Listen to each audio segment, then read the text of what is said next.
Purvis is the co-founder and next level life coach of the Be, Do, Have movement.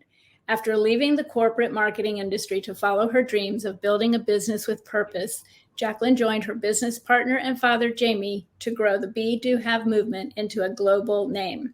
She's an expert on all things growth strategy, mindset, goals, and habits. Jacklyn is a master practitioner of neuro-linguistic programming, hypnotherapy, and mental and emotional release. The Be, Do, Have movement has helped over 1,000 plus ambitious professionals all around the world through their membership community, proven signature method, and high-value programs. Today, she's going to bring her expertise to us and share specifically how to go from burnout back to balance. So please welcome with me, Jacklyn Purvis. Hi, Jacklyn. How are you? Thank you so much for having me. Good. I'm so excited to be here today. We are really thrilled that you're here. I love because there's so much stress around work, and it sounds like that's something that you really help people with. But, burnout doesn't even have to be just work. It can be anything, right? Mm-hmm. Absolutely. Yeah. It's interesting how it shows up in all different areas of our life. That's true. Exactly. I'm excited to hear your talk. I'm going to give you front stage. I'm going to put your title up and we'll get started. Awesome. So please, if you don't mind, I always love to start with your personal story. Tell us the backstory, what brought you to doing this work that you're doing. And so tell us about that. Go from there. So I got into this space because I was living actually in a state of pure stress. Flight, fight, in freeze all the time. So it was some form of anxiety that was just running and ruling my life. And I didn't know how to get out of it at that point. So I really got into this space to learn the tools for myself initially. And then I wanted to serve and help people get out of that state faster. So people that feel the way I felt have solutions for that so they can take empowered action forward.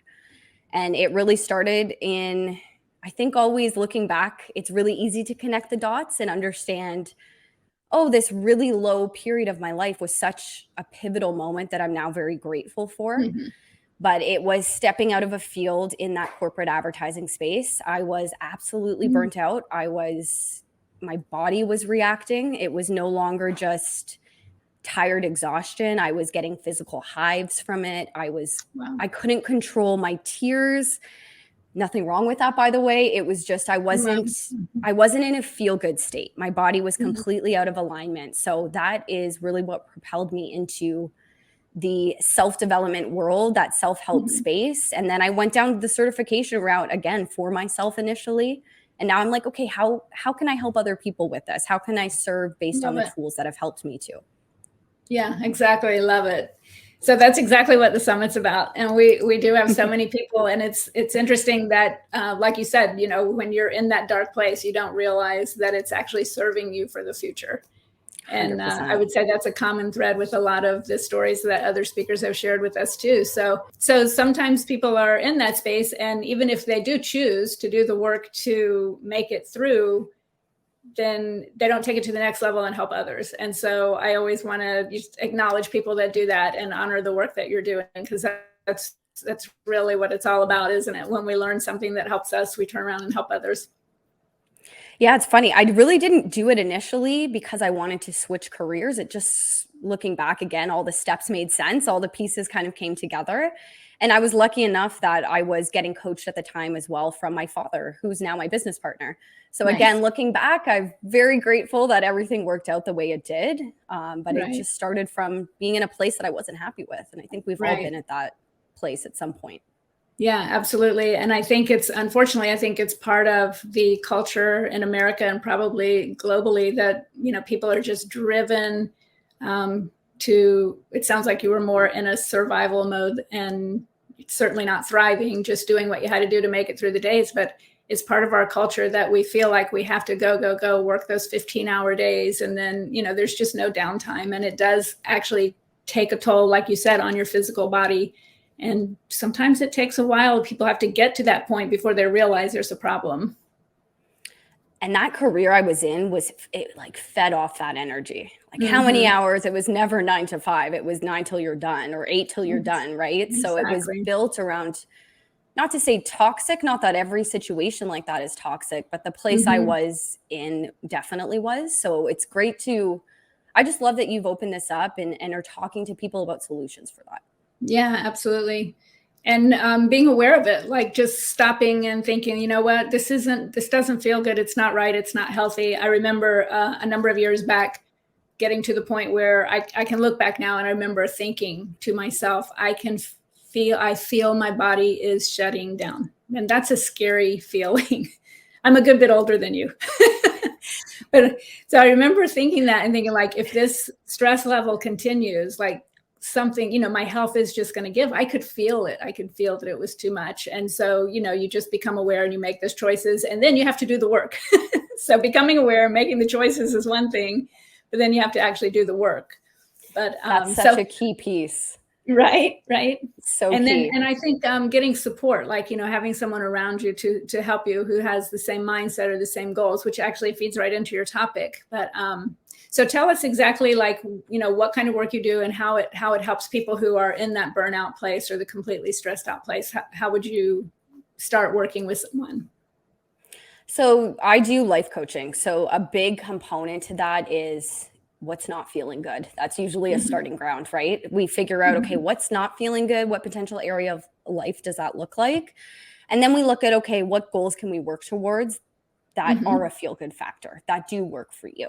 So that's always the starting point. But a big component that's kind of different about the approach that I take with that is it's not just about achievement and that kind of hamster wheel that we can get on, right? That what's next, like go, that kind of mentality that we're brought up with. Right. As much as it's that goal, the purpose of that goal is to grow in the first place. So I want to look at, okay, what direction is important for a client? Yes. And where can we grow in that process mentally, physically, emotionally, and spiritually? So it's very much about that being component. Who are you being along the way? And that's why we're actually called the Be Do Have movement. I was going to ask you that. Is that where the name? Yeah, it's tied right in. So tell us how that evolved, the name of the business.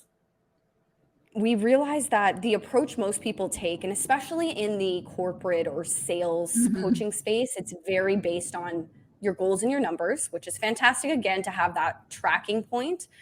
But then it's about, okay, what's the system? And then you get on that hamster wheel and you hustle till it's done. And then most people hit burnout, right? So we realized by flipping the approach to, okay, let's understand the goal, where we want to grow. And let's look at our being, let's look at our behavior. And by taking an approach to shift those mentalities first, not only are we getting to the goal that much faster, but we're changing our identity along the way so that it's long lasting, so that the behaviors, the productive habits are working for you and they're long lasting. It's consistent. You're just shifting who you are as a person along the way. And it's that much more impactful. Yeah, definitely. So is that something that's difficult to do? Oh, yeah. Yeah. Well, it's scary. And to break that down, you have to face yourself. And that means your fears. Right. When we say limiting beliefs, it's really fears, right? It's that little negative voice that's in all of our heads, by the way. But how much are we listening to that? And if it's a habit or a mentality or a mindset that we've been conditioned with our whole life, it's going to take a little bit of time and a little bit of effort to break through that. Right. So do you think, the first place would just be becoming aware of those beliefs, obviously? And then if you become aware of a limiting belief, do you literally stop your mind and say, no, thank you for participating, but that's not true, or I choose otherwise? I mean, what do you do to break the pattern, I guess, is what I'm asking. And there's so many ways to do this. And I love that example you just gave, because I always like to keep it simple. Again, there's a lot of deeper methods that do take some time and do need to be more of a one-on-one base. But I keep a Post-it note like stack at my desk. And when I catch myself thinking of something negative, I write it down on the Post-it. I grab one other Post-it and write the opposite of that. And then I actually physically rip up the negative one. I like that. So that act just instantly, it's like, thank you. I recognize it. I don't resonate with this. I don't need to accept this. It can just happen and I can let it go. Right. That's a great visual too, which adds to the effectiveness, I'm sure. So you've got the physical and visual and mental, like everything is playing on a lot of levels that you're throwing that away. Exactly. And keeping it simple. Like we don't have to complicate it. And I love I really got into this because of that, as I wanted to provide simple solutions, because it feels, when you're hitting burnout, it feels so overwhelming sometimes that you don't know where to start. Exactly. So it's just keeping it simple and really filling up ideally that everyone in the world has their own toolbox of solutions to get out of things on their own. Like, that's best case scenario, right? Right. So yeah, again, that's exactly what the summit is, because we have so many various topics and various tools, and that's exactly the goal of it, is to equip people with a toolkit. And so, some people might resonate with one method and others with another, but ultimately, obviously the goal is just to help a lot of people. I feel like the pandemic definitely had a lasting impact. I think it kind of feels like right now people are pretending everything's okay. Yeah. We're going through the motions again, but I feel like emotionally a lot of people are still hurting and maybe still feeling disconnected and isolated, and maybe even a little bit afraid still, so certainly stressed, and there's a whole lot of social stuff that shifted. So there's just so much going on, and I love all these topics. Mindset is obviously kind of at the base of all of them. And so would you mind talking a little bit more just about the mindset component for people? And mindset is so interesting because it can get really deep and it can get really scientific. And simply put, it's how our attitude is about a situation. So I like to look at it like it's either we're in a stuck state where it's perhaps fixed about something and we don't know what that next step is, or we're seeing a lot of negative in a situation, or there's the growth side of it where it's okay, no matter what happens, we can learn from that situation. We can take a step forward. So our mindset's there, whether you're aware of it or not. And the more aware of it you get, the more opportunity that you have to have an empowered mindset where you can take action forward. And you can get through situations on your own and learn from them. And it's not to say you're not going to run into stuff or there's not going to be bad days, but it's just that time to get through it is that much faster. Right. And you'll have the skills. So is it a learned skill then? It's something that, becoming aware and just making these practices, you can develop the muscle kind of and get better 100%. At it over time. Yeah. 100%. And it's interesting because I think, not to say that that's a new term by any means, but I think something that people are talking about more recently than they previously were. So for those that perhaps haven't looked into it before, it's not to say that you don't have a mindset about something. You're just not in tune with it perhaps yet. So it's just like you mentioned this, right? Just increasing your awareness and noticing. If you're not feeling good or you're having a rough day, just stopping. Like, what am I thinking about? What reoccurring thoughts are happening in my head? Sometimes journaling works for some people. I've even done like video journaling, or I'd take out my app on my phone and do a quick voice note. Oh, interesting. Yeah. And the act of just getting it out, you can listen back and you're like, that's not true. Like, why am I bullying myself? It can be that quick of a shift. And I just want to offer that taking that empowered mindset, taking that empowered action forward is possible for everybody. We just need a little bit of time to get in tune with what that means for each of us in the first place. Yeah. I like that. I like that little practice about recording and playing back, because like, if it's something that you wouldn't let somebody else say to you without being upset, right? Why would we let ourselves talk to ourselves that way? So that's an interesting little exercise. I like that very much. I was going to ask you if you have share with us a client success, like a before and after, just so people, I know people love stories and they remember stories, and it helps kind of solidify what the practice looks like. And it's great timing for this question. I was just reviewing some of my previous clients and just looking at when they started, what they were feeling. And it's interesting because I can see myself in them. And I think for a lot of us, that's what happens. And it's primarily coming from a state of either stuck and or lost. So I know I want something else. There's usually an inkling for like, I know there's more that I can be doing. Right. So whatever that is, that definition is different for everyone, right? But there is that desire to want something else. And it's usually a state of like, I just don't know how to take that next step, where that is, what potentially I even want, like what that goal is that I'm working towards. I just know that I need some support in getting there. Yeah. So a lot of what we do from that is discovery work. And then it can be release work with that, right? So that being piece of, who do I want to be? Like, what kind of lifestyle does that person live? What kind of habits do they have? Figuring out what that goal part is in the first place. And then of course, there's a plan with that, right? You break that down as much as possible until it feels easy enough to start. And then we're looking at that whole, how can I physically take action for this? How strong am I mentally going to be in this situation? So all of that part is that real discovery phase. And then there's the doing. We can visualize and imagine as much as we want, but that does need to be coupled with that empowered action forward.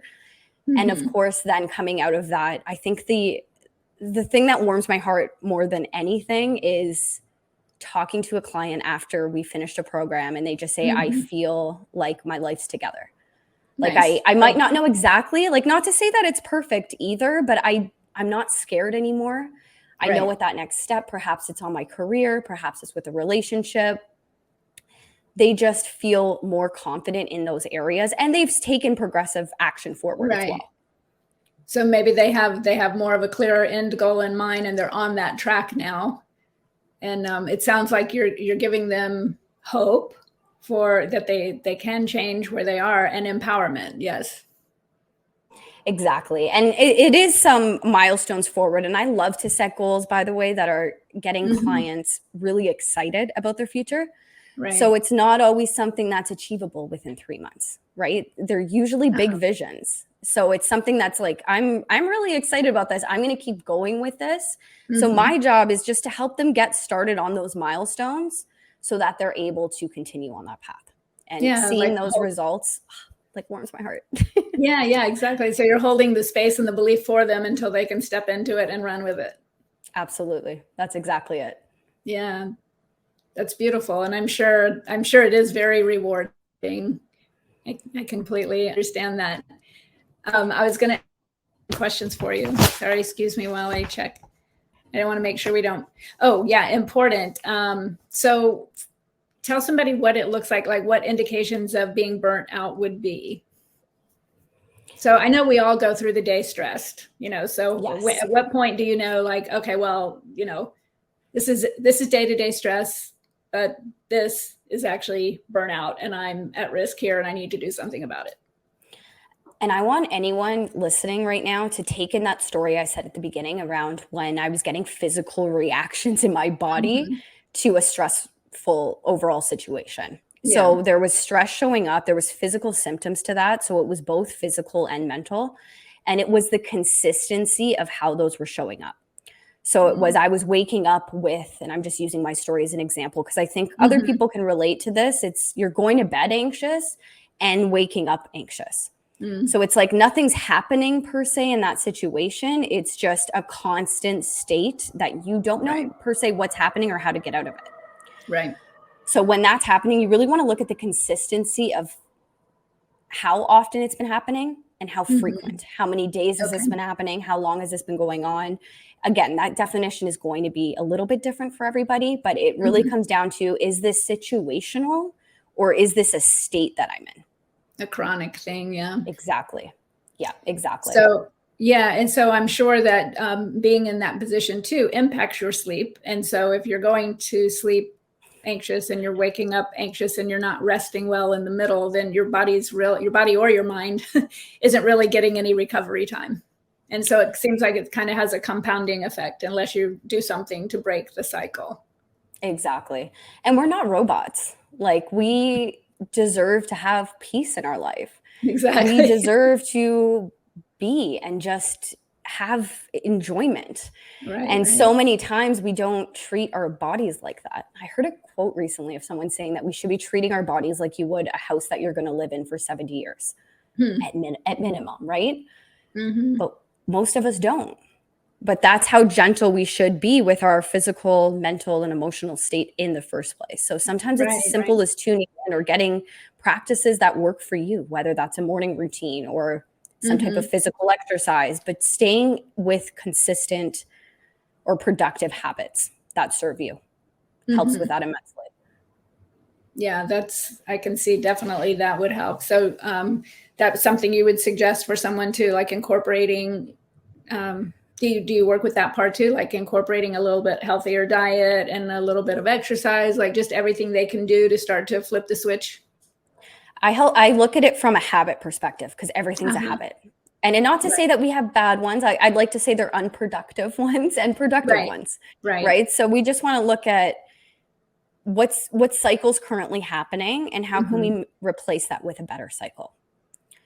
So I definitely look at that. I'm a strong believer of routines. I notice that for myself. If I'm not operating and showing up for myself, that's going to be the first way that I can start is by creating space for myself before I'm consuming the world around me.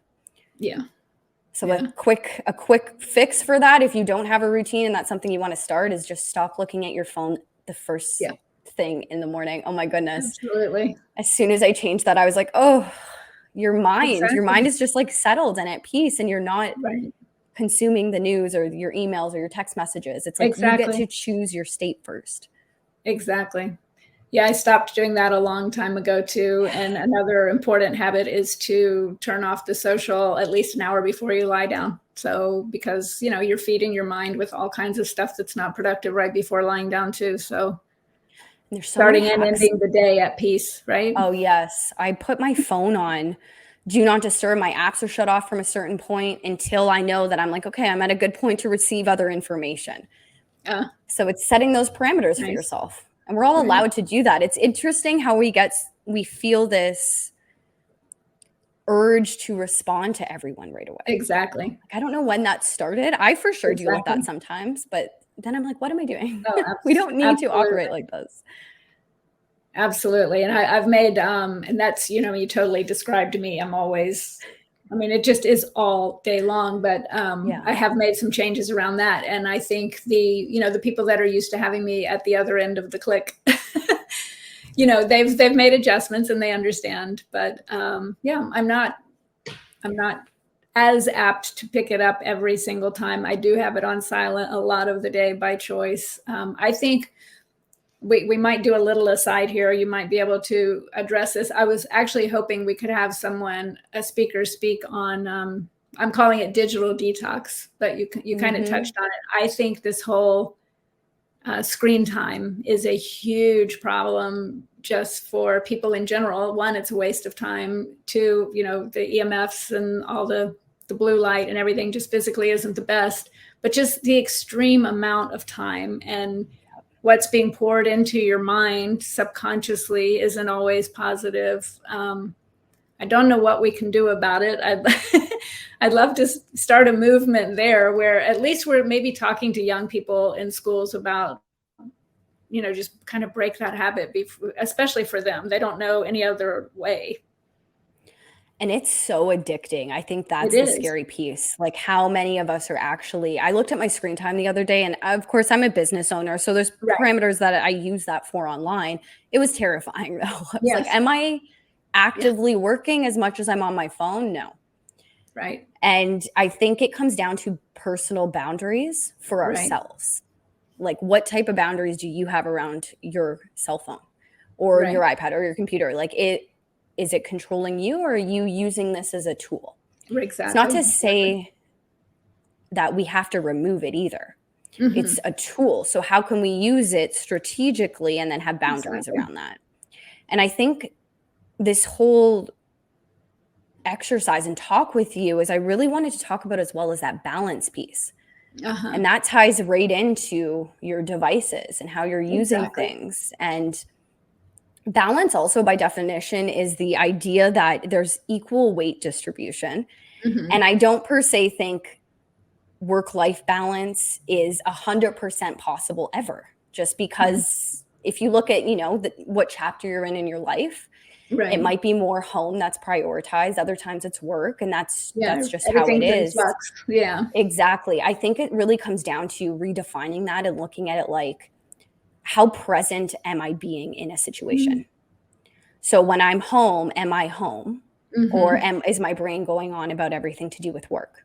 And likewise, the other way around, right? And same thing with your phone. If you're home all the time, and I caught myself doing this, if my relaxation is constantly scrolling, right, there's no balance in that. My brain's going constantly. There's no break. I'm not being present. I'm not actually talking to my husband. I'm like deep in a story about somebody that I don't know, sharing something on TikTok. Like, it's crazy. It's very crazy. So it just starts with boundaries and actually looking at it like, where can I be more present? Yeah. I love that. That's great, because you're right. It never will be a constant balance. So yeah, things are always changing in life phases and this and that. And some are more demanding than others. And sometimes things aren't exactly like you want them to be. But you just look at, it's a moment in time, a little blip. And like you said, just do the best we can and stay present and stay positive if we can. Right. And I always like to look at it like progress over perfection, because nothing has to be perfect. I always try to remind those around me or those that I'm working with that we're just looking at like, what's an ideal world that we want, or an ideal lifestyle, or an ideal routine that we're working towards. Right. But the key word is ideal and not perfect. Yeah. Like, we want to be able to flow with things. We want to be able to live and enjoy and, be flexible in that process.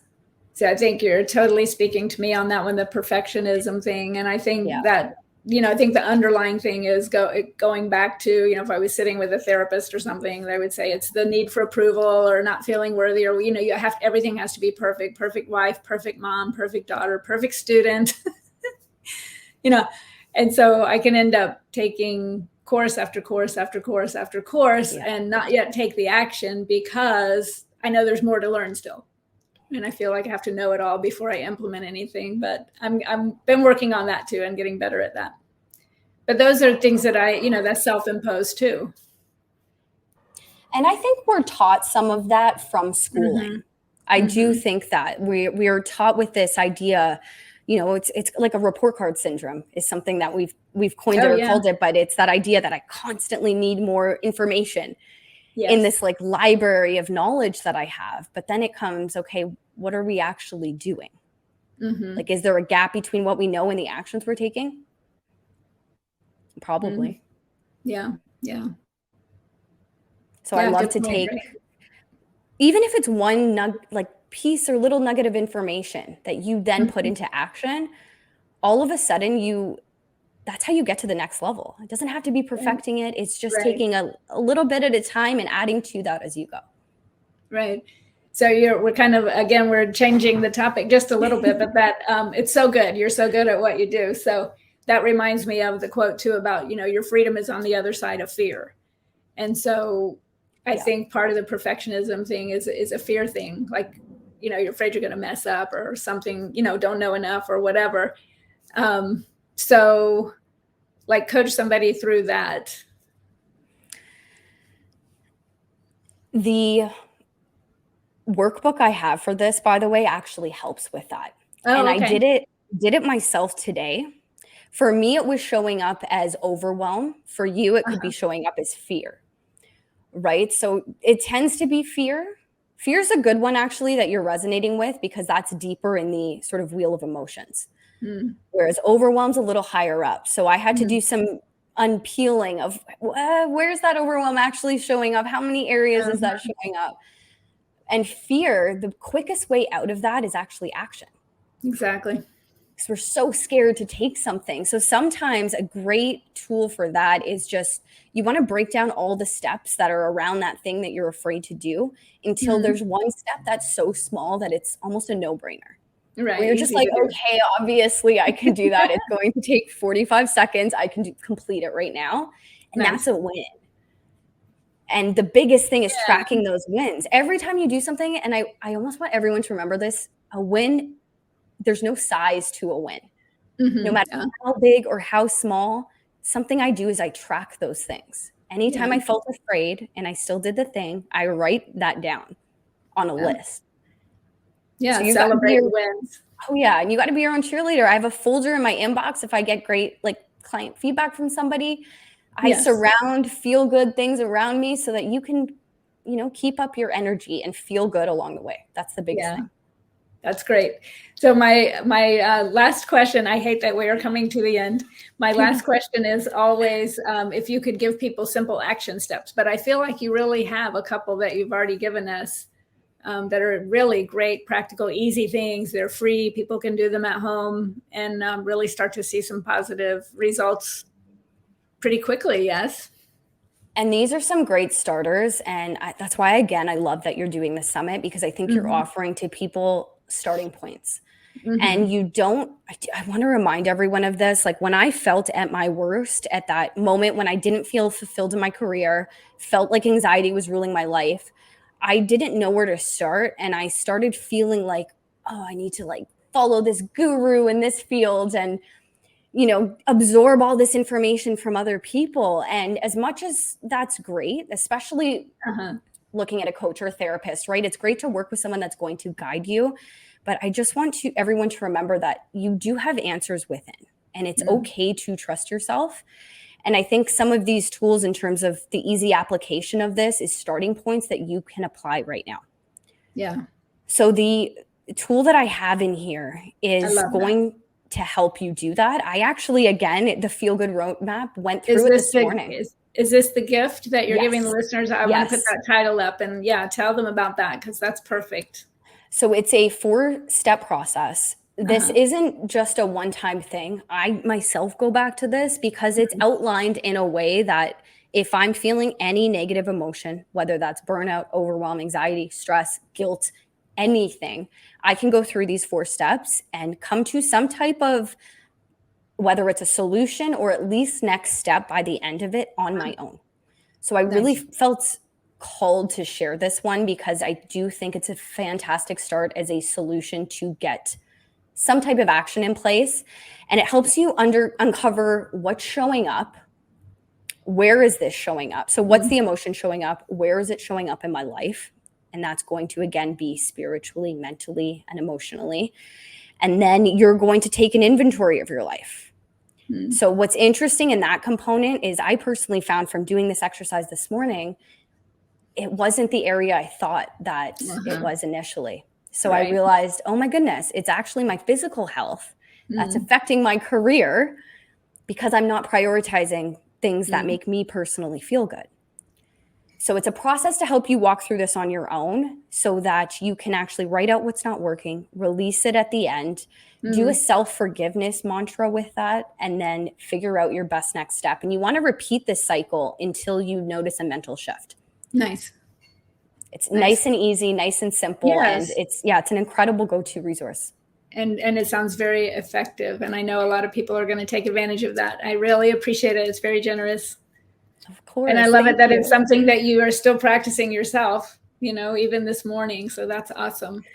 And I want to let people know that the link to access the gift will be below the video. So perfect. Well, Jacklyn, thank you so much. I hate that we have to say goodbye. I love everything you've shared with us. So many great things and practical things. And I love that you, like everyone, we're giving hope and we're giving practical steps. And we're just really encouraging people to, learn and, as you would say, be and do and have, right? And I really want to leave, of course. I wish we could keep going. I really want to leave everyone know that's listening, just with the understanding that you are capable of whatever you want to be achieving in your life. You can be, do, and have the life that you want. And all of that growth is 100% possible for you. Yes. So I hope this fills your cup, and that's it. Just thank you for having me. It's been an absolute pleasure. Thank you so much. I really appreciate you sharing with us. You have a great day.